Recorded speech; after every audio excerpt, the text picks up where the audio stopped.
Bismillahirrahmanirrahim. Saudara-saudara dan hadirin yang berbahagia, Assalamualaikum warahmatullahi wabarakatuh. Hari ini kita memperingati Hari Pers Nasional. Peringatan kali ini terasa dalam suasana yang khusus, sebab hari ini Persatuan Wartawan Indonesia dan Serikat Penerbit Surat Kabar memperingati ulang tahunnya yang ke-50. Peringatan ini juga dilakukan di kota Solo, kota tempat lahirnya Persatuan Wartawan Indonesia setengah abad yang lalu. Bukan hal yang kebetulan bahwa beriringan dengan peringatan 50 tahun Indonesia Merdeka, pada bulan Agustus 1945 yang lalu, banyak organisasi dalam masyarakat kita yang memperingati 50 tahun usianya.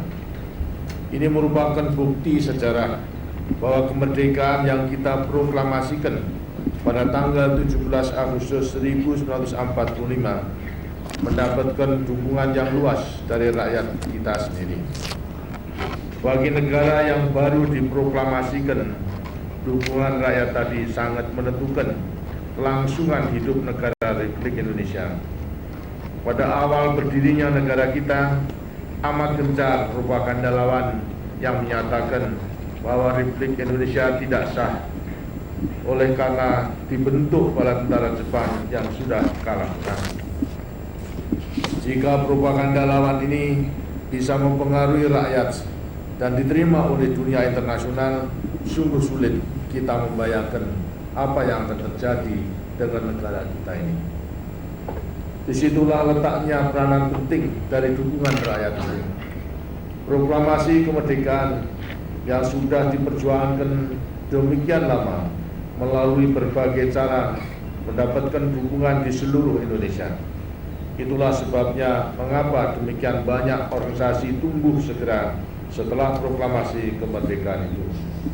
Bukan hanya yang sekarang kita sebut sebagai organisasi kemasyarakatan dan organisasi kekuatan sosial politik, tetapi juga kesatuan senjata kita adalah amat simbolis bahwa kesatuan bersenjata yang merupakan tentara rakyat dan tentara nasional terlebih dahulu memilih sendiri panglima besarnya untuk kemudian diangkat secara resmi oleh pemerintah. Dukungan rakyat dalam berbagai bidang tadi telah berhasil meyakinkan lawan dan dunia internasional bahwa tekad kita untuk merdeka tidak bisa ditawar-tawar lagi. Setelah melancarkan perang kemerdekaan dan perjuangan diplomasi, maka pada akhir tahun 1949 dunia mengakui kemerdekaan kita. Dukungan rakyat seperti ini tidak hanya penting dalam tahun-tahun pertama kemerdekaan. Dukungan rakyat yang kuat terhadap negara kita perlukan sepanjang zaman. Tidak ada pemerintah yang dapat melaksanakan fungsinya dengan baik tanpa dukungan kuat dari rakyat.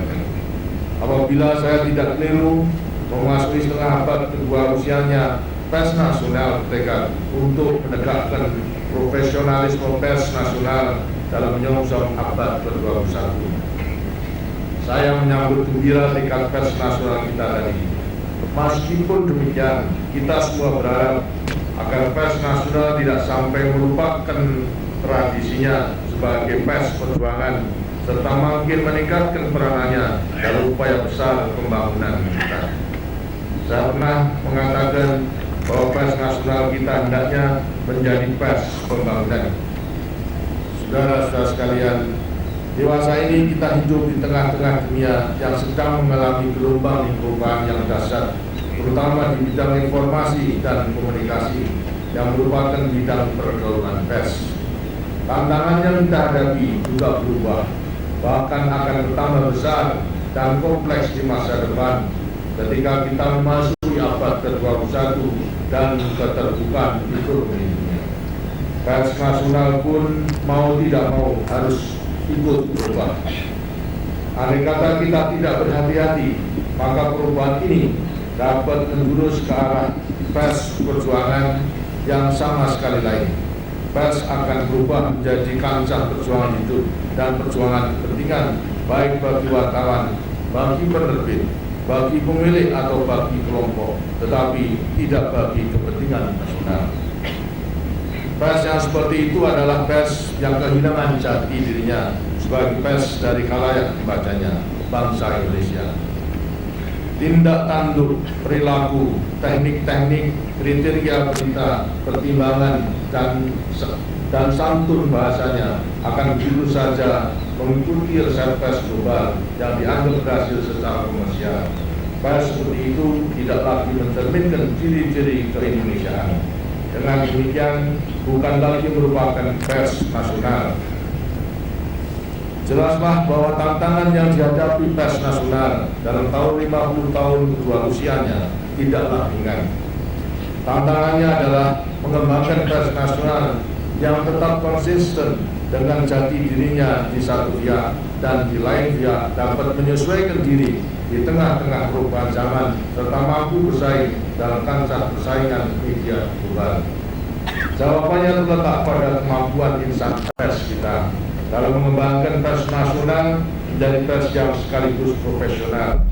Untuk itu, seluruh jajaran pers harus berpegang teguh pada prinsip-prinsip dan nilai-nilai profesi yang tinggi yang diterapkannya untuk menegakkan nilai-nilai yang diperjuangkan bangsanya dalam era globalisasi. Jika wartawan dan penerbit Indonesia tidak profesional, ia tidak akan dapat bertahan menghadapi persaingan yang lebih efisien dan tuntas. Tetapi jika ia tidak berpegang teguh pada jati dirinya dan meniru-niru pers global, ia tidak akan mampu menghadapi pers global yang lebih kuat dalam era perdagangan bebas. Nilai tambah yang membuat pers nasional tetap dibaca dan diikuti oleh masyarakat kita terletak pada keindonesiaannya yang tidak akan pernah dapat ditiru dan dimiliki oleh pers asing. Makin mampu yang mencerminkan jati diri bangsanya dalam zaman yang terus berubah, akan makin kuat pula jati diri khalayak pembacanya. Seterusnya, makin kuat keindonesiaan pembacanya, akan makin kuat pula lah dukungannya terhadap kehidupan pers nasional. Adalah kewajiban organisasi pers nasional, PBI maupun SBS untuk mengembangkan keprofesionalan seluruh jajaran pers dalam menghadapi era baru yang sedang kita masuki. Ciri utama seorang profesional terletak pada adanya etika profesi yang merupakan nilai-nilai yang melandasi mutu hasil karyanya. Etika profesi ini dipertaruhkan dengan integritas diri dan ditegakkan oleh organisasi profesinya. Etika sangat penting bagi pers karena ia memberikan jaminan dan menimbulkan kepercayaan kepada masyarakat bahwa apa yang dibaca itu memang mencerminkan hal yang sebenarnya. Etika juga memberikan jaminan bagi sesama insan pers bahwa persaingan dijalankan dengan sehat dan tidak ada yang berlaku curang untuk keperluan komersialnya. Pelaksanaan etika sangat penting untuk menjaga keberadaan pers itu sendiri. Makin baik insan pers menegakkan etika, akan makin tinggi kepercayaan masyarakat, makin berkurang kecurigaan dan ketidakpuasan yang dapat mendorong campur tangan fisik luar terhadap pers. Oleh karena itu, setiap organisasi profesi di bidang pers haruslah mempunyai tata cara penegakan etika yang efektif. Tentulah lebih baik jika setiap profesi mengatur diri dan perilakunya sendiri secara bertanggung jawab. Dengan begitu masyarakat atau pemerintah tidak perlu mencampuri keberadaan pers untuk menjaga kepentingan masyarakat, bangsa, dan negara. Saya mendengar bahwa wartawan Indonesia telah mempunyai kode etik yang dapat menjawab tantangan era globalisasi ini. Juga telah ada Dewan Kehormatan PBI untuk menegakkan kode etik tadi. Melalui sanksi-sanksi yang cukup berat, kita semua merasa bersyukur akan hal tersebut. Namun akhir-akhir ini kita bersama makin sering melihat pelanggaran etika dalam pers. Makin sering kita membaca tulisan yang melanggar prinsip-prinsip yang tercantum dalam peraturan kode etik yang dibuat dan disepakati sendiri oleh wartawan. Misalnya, pemberitaan yang tidak mempertimbangkan kepatutan dan berita yang bersifat spekulatif yang dapat mengganggu rasa tentram dalam masyarakat. Kita juga makin prihatin memperhatikan berita, tulisan, atau gambar yang menyesatkan, membingungkan, meresahkan, mengandung ketidakbenaran atau melecehkan kemampuan berpikir khalayak.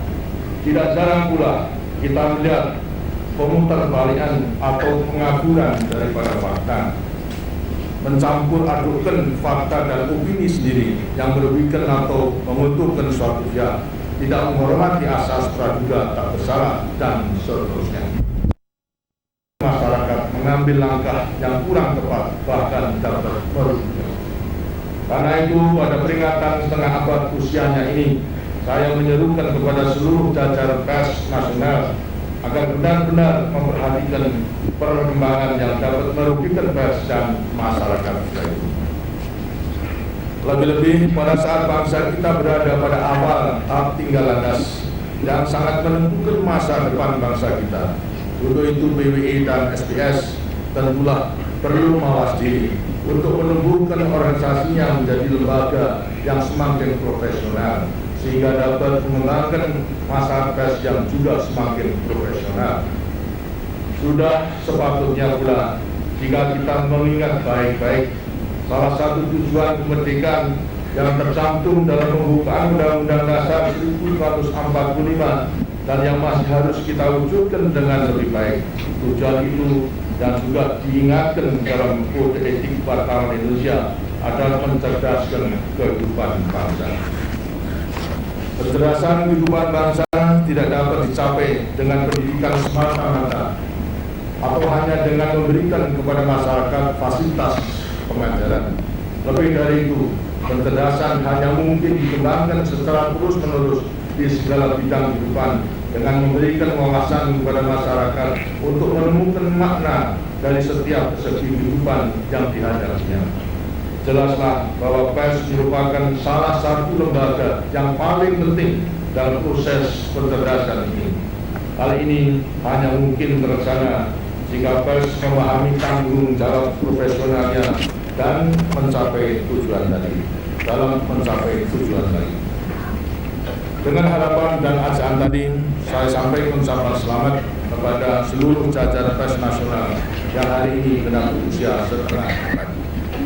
Tingkatkanlah selalu profesionalisme, idealisme, dan realisme dalam mengembangkan tanggung jawab moral dan tanggung jawab politik pers nasional pada bangsa kita yang sedang berjuang membangun diri dalam dunia masa depan yang makin lama makin penuh dengan tantangan. Dirgahayu pers nasional. Semoga Tuhan Yang Maha Esa senantiasa melimpahkan rahmat-Nya kepada kita semua. Terima kasih. Wassalamualaikum warahmatullahi wabarakatuh. Menteri Penerangan, Menteri Parposel, Gubernur Kepala Daerah tingkat 1 Jawa Tengah, serta Ketua Umum Panitia Pusat Peringatan Hari Pers Nasional 1995. Jangan maju,